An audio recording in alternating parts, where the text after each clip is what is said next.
You don't want that smoke? Hey, damn, boy, you didn't run. All I see was this. Let's go! I told you I had them jets, boy. What do you mean? You I was up, wide open. You fell. I was standing up, like this. I see it now, but don't stumble. We control that. Know that. You gotta know that. Good work. Stay on schedule. Big time catch. Hey, big time catch. Hey, it ain't complicated. I know, just throw it to the guy that's open. That is 10. That's the first 10 win I had since college. Stay up and tell me, bro. You gonna be good? Our Gold Jacket QB Kurt Warner is back for his top 3 QB storylines of Week 16. Division races on the line, playoff spots up for grabs. What you got your eye on this week, Kurt? Well, MJ, we already talked about some great storylines earlier in the show, but there's no shortage of storylines around the quarterback position, especially in Week 16. So let's get right into it. And ironically enough, for the first time this year, I've got 2 storylines from the same game, and it starts with Russell Wilson against that Rams defense. We look earlier in the year, he had his worst quarterback rating, 0 touchdowns, 2 interceptions against the Rams the first time out. Every other time against a division rival where he's had 2+ interceptions the first time out, he's been really, really good the second time. So can they fix some of their problems this time around against the Rams and win that division?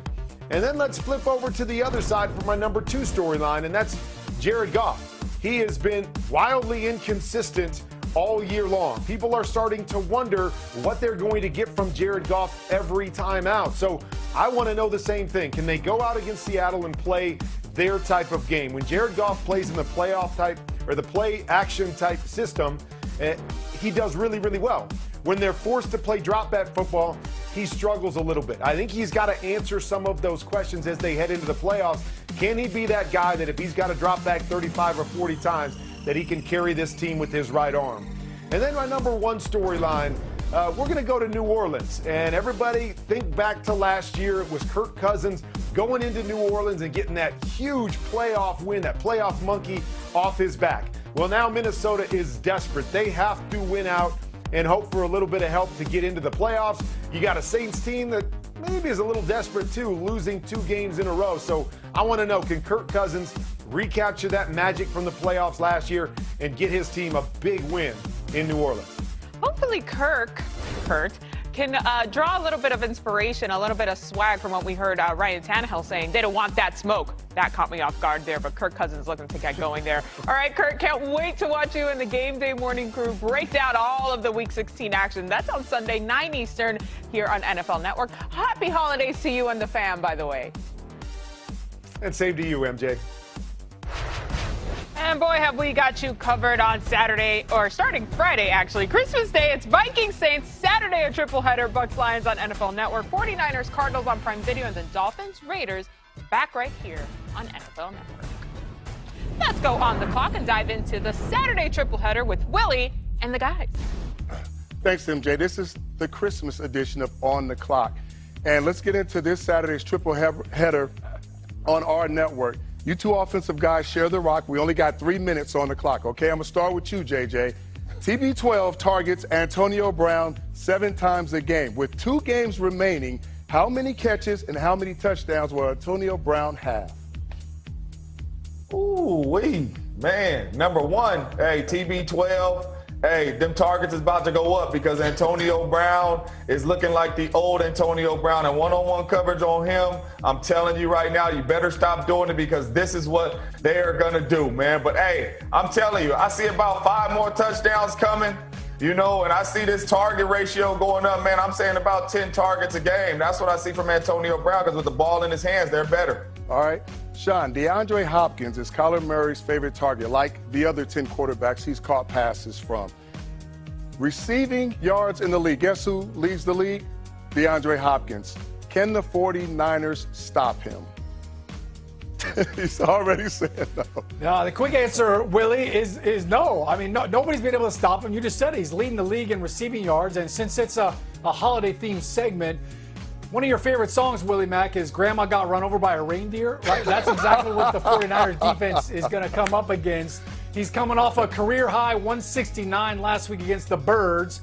And you go back to week 1 when they played the 49ers. Think about this.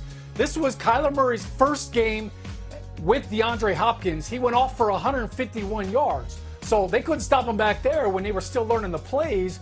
What makes anybody think that they're going to stop him right now? And I don't care if you're JJ right now in Arizona with a turtleneck sipping on some eggnog, you are not going to slow down D. Hopkins. No, you're absolutely right, Sean. You're not. And listen, Kyler Murray is starting to find that out. Hey, I could throw this ball anywhere, and he's going to go get it every time. And I've been trying to throw it perfect, and that's what you're seeing. Just throwing it up over there to Hopkins, and he making a play. He will not be He's stopped. looking like Steve Nash and Amari Stoudemire. All right, Steve Nash and Mark Starmer. Pick and roll. Yeah, all right, D-Hall. MJ's over here with a big smile, showing all the teeth in her mouth. You know why? Because the Miami Dolphins are in the playoffs with the 7th seed, okay? How do they hold on to this spot and beat the Raiders?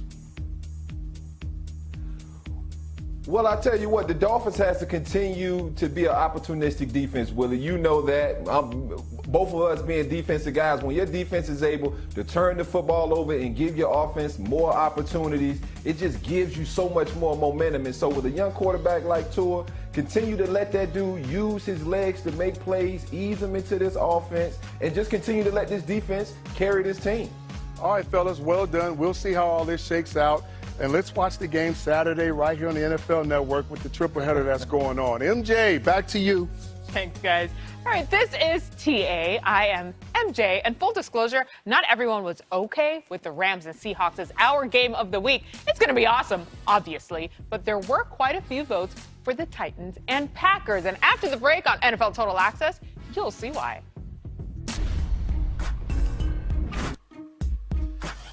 MJ, appreciate the intro. JJ, let's knock this thing out, man. Me versus you. Who you like this week? Man, first off, I want to say I feel like every time I watch the video, I feel like, dang, D-Hall scored more than me. Like every time you picked it off, you was going to the house. But man, hey, I'm taking this one back, man. Rematch. DK Metcalf, Jalen Ramsey. We all know what happened last time. Jalen Ramsey got after the young fella. The young fella was frustrated. He getting mad at the offensive coordinator. He getting mad at Russ. And it was all because of what Jalen Ramsey did to him. So I'm looking forward to seeing this matchup. And in this matchup, I am going with the young fella. I'm going with DK Metcalf. And the reason why is because just like we're talking about it, Russ is talking to him about it. The offensive coordinator talking to him about it. They are going to find ways to get him involved and try to help him win this matchup and keep him in this game. And if he doesn't have a big game, I don't think the Seahawks win this game. So I'm looking forward to this matchup. I'm taking the young fella in this one to win this one the second go round, man. Who you like, who you going with, and what you think about the matchup I just chose. Hey, now this gonna be a prime time matchup. You got two Pro Bowlers, newly dubbed Pro Bowler DK Metcalf. I'm going with Jalen Ramsey though. I just feel like what Braden Staley and that defense have been doing, I like what they got going. But let's go with mine. Mine is J.C. Jackson, baby, the Pro Bowl snub, and Stephon Diggs. And in the first matchup early in the season, this is a little rematch too. Stephon Diggs kind of had his way. J.C. Jackson ended up getting an interception like you saw there, but Stephon Diggs was still able to help his team move the stick. So just a little bit of payback for J.C. Jackson. Like I said, snubbed on the Pro Bowl. I think he should have got in there, 8 interceptions. I know he's going to be revved up, ready to go for this matchup against Stephon Diggs. Man, I got to agree with you, man. I'm loving everything I'm seeing from J.C. Jackson. He balled out this year. It is a Pro Bowl snub because he was getting after it. And I think that chip on the shoulders, he going to show out this week and make sure and let the world know, hey, I should be in that thing.